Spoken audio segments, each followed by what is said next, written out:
front of them first. 1-1 is the scoreline. Both of these teams trying to get that last win, which could propel them all the way to the playoff stage of this tournament. Again, it is top 3 in each group of 5 teams that makes it to that playoffs, and every single win counts. Alrighty then, so it's Tribe on the blue side again. My brain is working. They were there on game 2. I believe not though for game number 1. Fiora though banned away, Camille also banned. These are becoming the mainstay bans of the tournament. In fact, I'm pretty sure we haven't seen either of these champions on the Rift. They've been likely banned in every single game. There's Senna. I do like that one. Pertroni looked absolutely nutso on that particular pick. So nice to see it being taken away. And Senna, I think in general, a pretty powerful champion so far. You gotta remove that one. From the duo lane, we heard from the analyst desk. I was gonna say the Alk Battery desk, but Alk Battery and the rest of the desk were talking about the power of this Senna. Specifically, Riku was highlighting how strong the late game team fight positioning and DPS was for Pertroni on that pick. So wanting to remove that one makes a lot of sense for Tribe. Similarly, for TSM, wanting to remove the Braum from MaxGreen, I like that one quite a bit. Yeah, I actually kind of like all of what's happening here, starting on this Twisted Fate, unsurprisingly. Nunu banned, and that means Renekton is on the table. I believe this is the first time Chuck is going to get this champion. Stunning has had it in the last 2 games, if my memory is serving me correctly. I think Chuck had it in game 1, but regardless, it was in all of the other games, and it will remain so. Very powerful champion. In those team fights, you get to be a sustain beast, a health bar that just keeps on growing, and the point-click stun helps out tremendously. Now, Jarvan likely will be the response in the Baron lane, matching tank with tank. Lots of bruiser damage, bruiser-like damage, I should say, as Jarvan is, by all accounts, still a tank in that Baron lane, but can hold his own. And Ziggs, of course, this time, but for Mike, definitely a champion TSM and Mike are very happy with. But starting, we'll be getting a different champion, which maybe for A&A peeps on the desk is good news. I think I agree with him in the sense of like starting perfectly good on Ziggs, but doesn't feel like it necessarily fits the style the team plays.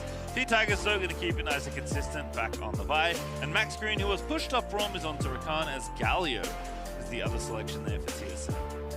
Both Oldskool and Starting saving their picks for later. Oldskool just having 2 stellar games on the Lucian. The second one slightly less so, to be completely honest, as he was picked out many times in that game. But still did a lot of damage in that one. Could still go back to the champion. It is still fully available for him to do so, but perhaps scarred by the atrocities that were placed upon him by this Wukong from Tetis. Yeah, I like the Wukong again for that reason, right? It's like, do it again. Yeah. You won't pick Lucian. I'll spin on you. And just very disruptive, right? I think definitely helped TSM out in the 5v5. So they've got plenty of incredible combo potential, actually. I mean, Galio Jarvan is good enough, and they've got 2 more good ultis to layer on top of that. Instead, it is going to be Corki here for Oldskool, and Orianna actually in the hands of Starting this time around. Yeah, so very teamfight focused here for Tribe. Not necessarily as strong in the early game, though, because you don't have the same power of the Lucian dashing around with your Relentless Pursuit and getting all those double shots off.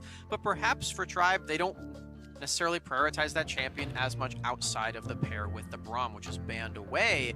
Does leave TSM with the possibility of locking in that champion for themselves, though, and they pounce at that, taking that one into the Corki of Oldskool. All that early power completely shifts over to the side of TSM. That's funny. It's like, you know, wait to see what they want. Oh, we'll just steal the Lucian. Like, pretty good. Pertroni getting off the center onto Lucian instead. Very interested to see how these teams match up on the Rift, especially if we get a similar game trajectory to the last one, where it's quite close to the mid game, and then it does become a lot about those, you know, later game objective 5v5 fights, because the damage feels like it's there, the different tools feel like it's there for Tribe, but it just looks so easy on the TSM side. You just press all your ultis and let go of the phone. It definitely feels that way, especially if you can get everyone locked into the Cataclysm. Luckily for Tribe, most everybody has means of escaping those walls outside of Starting on the Orianna, but it definitely is going to be pretty easy and pretty straightforward, I think, for TSM to see what they want to do, especially if they're winning. If they're losing, yes, then this team starts to become more of a pick composition, and at that point, it's really tricky, actually, to find a big sweeping engage. Yeah, and I think that's going to be curious, because Tribe obviously would love to replicate the success they had in game number 1.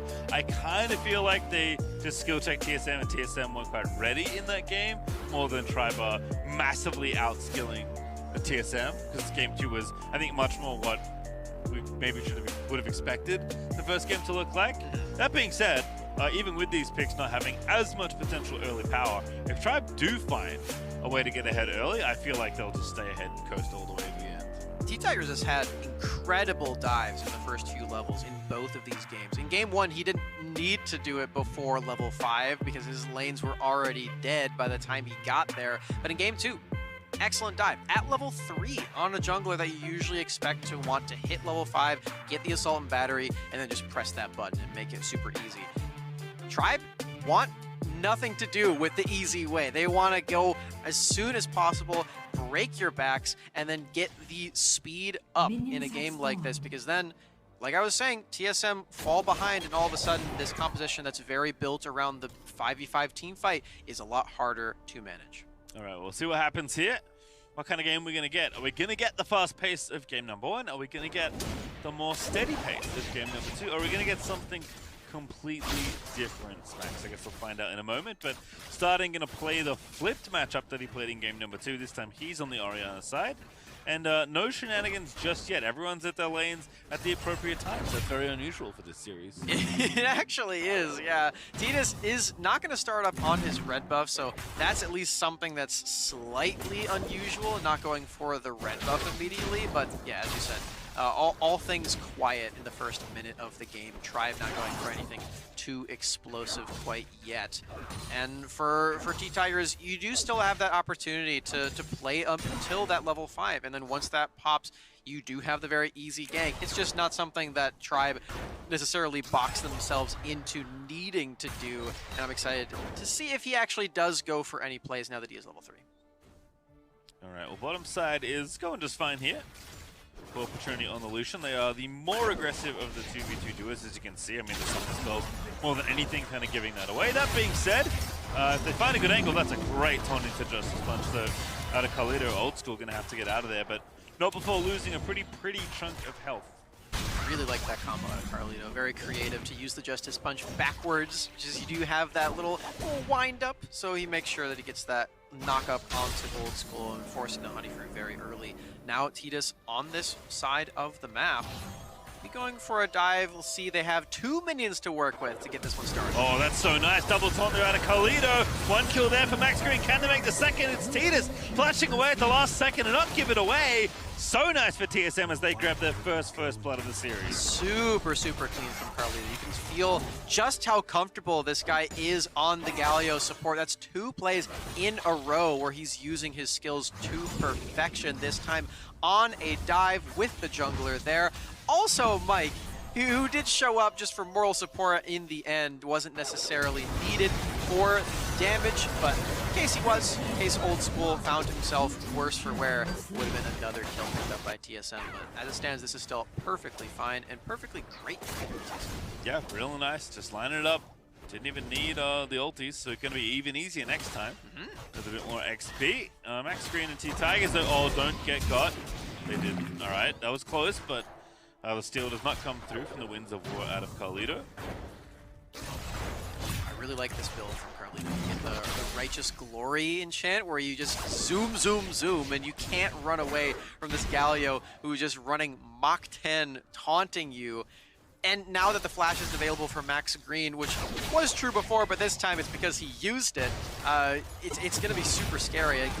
Oldskool's super low also. Yeah, the culling happened by the looks of things. Going in for it. ttigers ready at level 6. Has the ulti, of course, from the previous level, but doesn't go in for it. Just trying to cover at this point. I mean, that is not a trade that Oldskool wanted to take. Already has to go back once again. Otherwise, things are okay on the rest of the map, but the bottom lane that was such a source of strength for Tribe in the early 2 games of this series. Not looking so hot now that Lucian's on the other side. They're getting beat up by this Lucian. Pertroni going for a different build from Oldskool. Showed us in the first 2 games. It's a Blade of the Ring King, so a lot more sustain from this one. Less burst, but if you stay alive in these team fights, then there is more potential for that damage overall. So I like that one a lot from him. Now moving into the mid lane, trying to get priority for these objectives. TSM seemingly has the pick of the litter as their ultimates quite strong in these team fights. They got the Cataclysm and the Cyclone available. They have to deal with Corky Package from Oldskool, but once that is gone, they are super strong. ttigers once again vaulting on in, but does not find anyone to click on. Wants to be a little bit more conservative perhaps. Has potential combos with starting, of course. He's level 7 ready with the ulti and does have the first item already charging up there. Mike also has his own finisher. It's going to be battling Staves there in the mid lane for a little while. Gerald seems to be the center of attention though. Stacking up around this Drake, left to the wayside. The Scuttle Crab could be pretty big for Tribe. The extra movement speed around this objective, not too shabby to have. And if by some way the Tribe find themselves not in the pit anymore, then they'll see TSM the entire time. It's package. Oldskool, yeah, probably running out there. That's MaxGreen with a very nice starting engage. With the Rockabelle gets in there and looks like they are going to grab a kill here. No, it's Java that grabs the first one there. TSM turn it back around. It's Tetis that grabs the second, and Tribe, it looks so good, and TSM just take 2 lives away. So patient for TSM, just waiting, knowing eventually Corky Package will expire. Oldskool uses it in a place that's entirely inoffensive to them. Fully ready to go all the way in on this play. And you can see right there, Oldskool, he dashes in, but there's no possible chance that anybody in TSM is going to stand up. And Pertroni just battles him. Happy to take it there, forced him away, and then this is just easy. The rest of TSM collapse. Most of the damage for Tribe is going to be in the auto attacks from Oldskool or potentially the burst from starting, none of which are really online quite yet. So without a pick off with the assault and battery, Tribe not having an easy time in these team fights. Maybe looking for another possibility around this Drake, but no Corky Package means it's going to be even harder for them. You got to just go for the turn instead. Yeah, just giving it up here. Happy to take the gold, I suppose. At least get something out of the deal. They're certainly not getting this objective. I think for the first time ever in this series, Tribe are going to lose the first 2 objective fights there. Yeah. Pretty scary stuff for them. They have a lot of ways that they could have potentially played in this early game. Could have potentially used these powerful picks that we've seen throughout the entire series, specifically ttigers on this Vi, but Tetis got the first punch in. He got that first gank off in the Dragon Lane, and ever since then, TSM have really felt like they've been in the driver's seat the entire time. This Lucian pick in this series just seems so strong. Yeah, I mean, looking good so far. Definitely a champion we'll keep our eyes out on as the days roll on here at Horizon Cup. But for now, it's TSM kind of coasting on a pretty healthy 1500 early game lead here. Obviously, well within reach for Tribe, but this is going the way they want to. They have those towers. They got their first dragon. Got carliTo looking pretty accurate on the Galio taunt numbers. He's zooming. He's got the register, and he's going for dead men's plate after this. There's nobody who's going to be able to get away from him. All right, so we're trying to take away the rest. Oh my goodness, MaxGreen with the amazing Rakan ulti there, but carliTo's going to swoop on in, and how did that not get anything done? It's 2 kills again. Tribe just lose 2. MaxGreen did everything, and it did nothing. It did something, but it did something for the other team. TSM picking up another set of kills. And if you look at the health bars across the board, it didn't really feel like Tribe was anywhere close to killing anybody. That's absolutely incredible. Tribe just don't have anything to use in these team fights quite yet. You have these really flashy engages here from MaxGreen, finding 3 members with his ultimate, but there's just no backup. Oh, Shockwave didn't hit everyone? I don't know, they just didn't. I guess it was just Ori, and that wasn't enough. Oldskool a little too late. MaxGreen with like the literal perfect Rakan angle. Yeah. And it just isn't enough. And now Chuck is trying to beat up Sonyy, but oh goodness. The cavalry has arrived. The taunt is there from carliTo. And Pertroni's the one to scoop up the kill. Tribe did not catch a break right here at TSM, beating them at every move. And I especially, the thing that I realized about that last team fight as well, the reason why they didn't do any damage was actually because of carliTo's ultimate. He got the Grand Entrance on, or the Hero's Entrance on top of the Grand Entrance from MaxGreen, and the big magic damage shield completely mitigated everything that Starting went for with his burst. So really well timed from TSM. And just heads up play from the support here, who's had a phenomenal game of Galio. 100% kill participation, making so many of the plays in the early game. This is feeling like a champion that the teams are going to have to think about banning after this series. Let's have a look at how this happened here in the X replay, because Chuck is getting frisky here, trying to 1v1 this Jarvan. He knows exactly where Sonyy is, but the problem is he doesn't know where anybody else is. He doesn't know just how close they are. With carliTo's movement speed build, it doesn't really matter how close he is because he will run. He will go the full distance to arrive. As you can see the elation on the TSM coaching side. They are feeling great about this game, feeling like this series is well within their reach. Yeah, this is almost a shutout. Like 6-0, yeah. 4-2. The gold leaves are stacking up more and more. Sonyy trying to escape one out of there. Again, the Galio ulti is just going to save the day. There's just nothing they can really do. Sonyy is low but not dead. Chuck is chasing but can't find anyone as carliTo just zones out three people. 3 people on the Tribe side as Tetis grabs the double kill.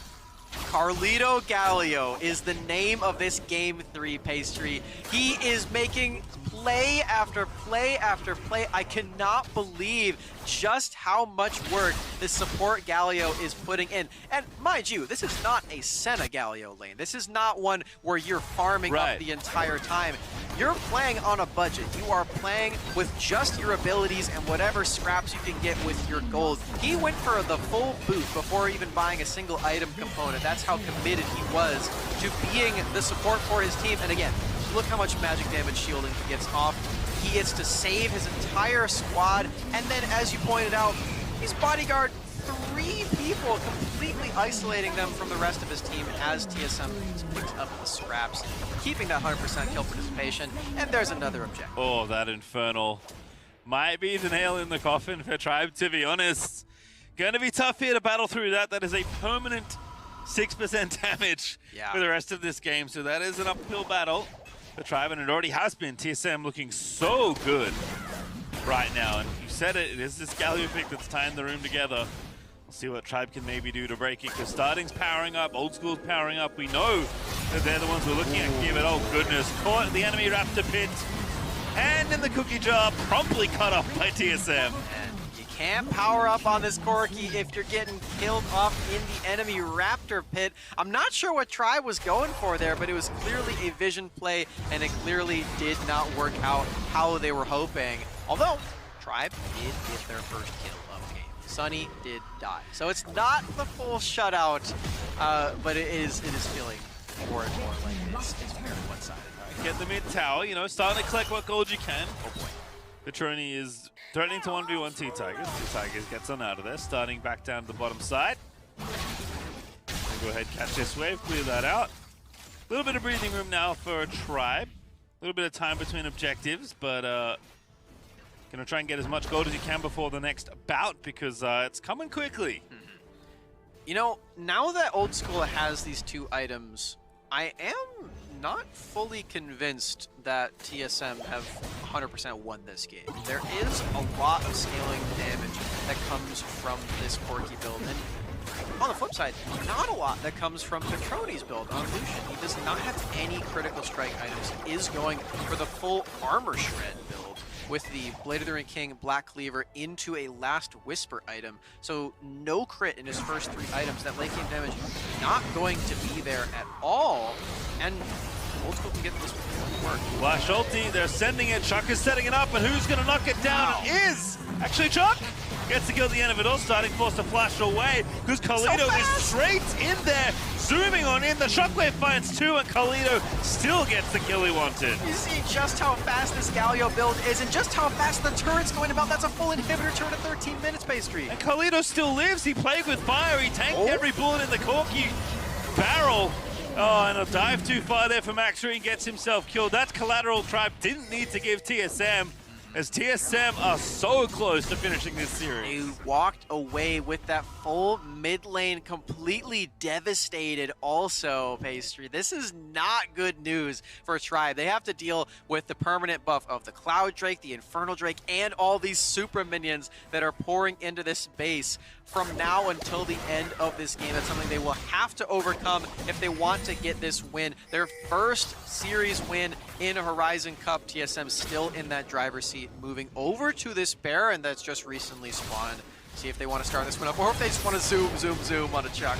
The Chuck had the rocket belt. It was like he's just trying to get in there, and wasn't enough to help escape.